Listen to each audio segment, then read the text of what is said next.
जदि आप गोटे आईफोन किणा चाहते ताहले एबे ए वीडियोटा निश्चित देखूँ। तो मुझे वीडियोटा ये बनई तो देखो किसी लोक आउ कि पिला माने कौन करती ना यूथ टाइम रे तो आईफोन किणती तो आईफोन पैसा इन्वेस्ट करके आईफोन किणती कि से आईफोन रे कौन से तो वैल्यूलेस यूजेस आउ शो अप करने माने लोक को देखापी आईफोन किणती किंतु मु आज ये वीडियो रे तो गोटे पर्यायर आईफोन रखी आउ गोटे पर्यायर आम फ्यूचर कथा मु कहबी। तो आप जानते मुझे थंबनेल रे देछि कि आईफोन गोटे साइड रे आउ गोटे साइड रे जोटा कि इन्वेस्टमेंट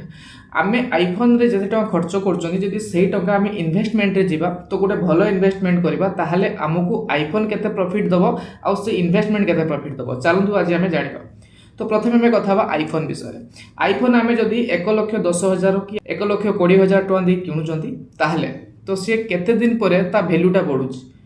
तो आम जानी आईफोन रो वैल्यू हो कि जेकोसी गोटे नुआ फोन आम किणुचंती आज जदि आम किणुचंती आगामी गोटे वर्ष भितर ताहार वैल्यू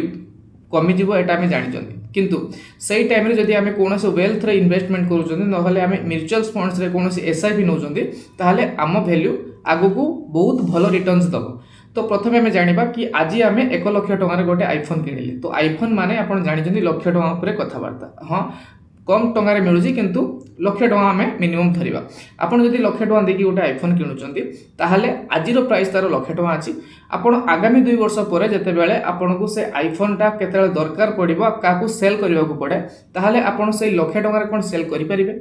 तो आप कहतु कमेंट रे तो केबे भी आपन से लाख टकर सेल करें ना जदि करेंगे 40,000 ना 45,000 बाकी आपणकर लॉस है ये केते 65,000 मैंने 65,000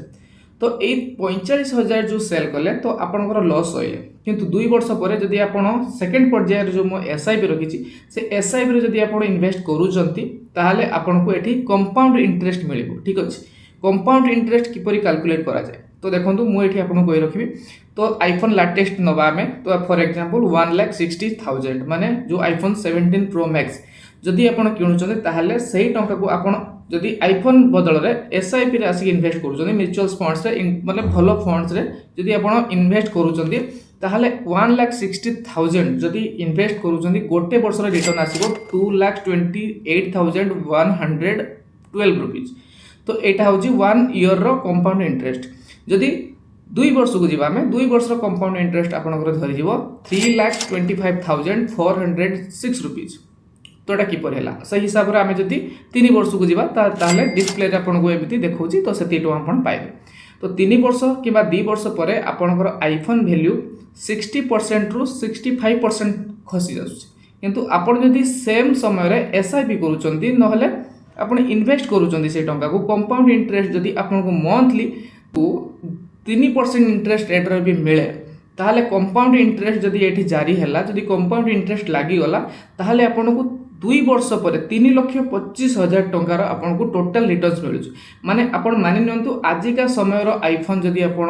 माने किणुचंती शो पाई तो एमिति मु कहूनी कि आईफोन किनिबा खराब आईफोन रो सब किछि भलो क्वालिटी अच्छी आपण जदि कैमरा कौन से कंटेंट क्रिएट पई आईफोन नौचंती कौन से बिजनेस मैनेजमेंट पई जदि आपण आईफोन यूज करूछन ताहले नै परिबे तो कौन से माने मना नाही किंतु जदि आपण शॉप करिया पई फोन किणुचंती आईफोन देखिया पई किणुचंती कि हां सांग मानको मोर आईफोन अछि मु देखौछि आपण देखंतु टंका मोर इन्वेस्ट हेछि ताहले एटा गोटे आपण पई रॉन्ग ऑप्शंस हबो जोटा कि 2 वर्ष पर यार वैल्यू आसी कि कमी जीवती